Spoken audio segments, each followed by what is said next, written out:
หมายของเขามื้อนี้แมนวัดนาคพอผ้าบ้านพินเทียเมืองหาดทรายฟองนครหลวงขอนแก่นเนาะเมื่อเขามาฮอดวงเวียนจินายโม่เนาะวงเวียนมุ้งใหญ่ที่เขาฮู้จักกันดีแนวเลี้ยวขวาไปตามเส้นทางบ้านบ่อโอเนาะเมื่อเขาตรงมาเรื่อยๆเมื่อไก่โรงเรียนบ่อโอมาเนาะอาจจะเห็นป้ายสามแยกเพื่อจะกำลังเฮ็ดป้อมตำรวจเพื่อจะบอกว่าทรายมึงเป็นไปทรายฟองเนาะเลี้ยวขวาเป็นทางเลี้ยวเข้าไปซื้อตามเส้นทางไปตรงเลยเนาะซื้อไป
เบื้องขวามือของข้าพเจ้าก็จะเป็นทางเข้าวัดตรงธาตุเนาะ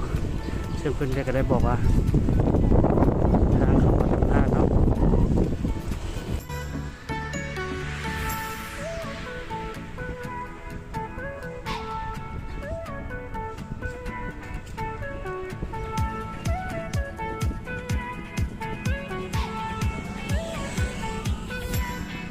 พอมาถึงวัดนาคพอผ่านไปเทียบห้อยเนาะ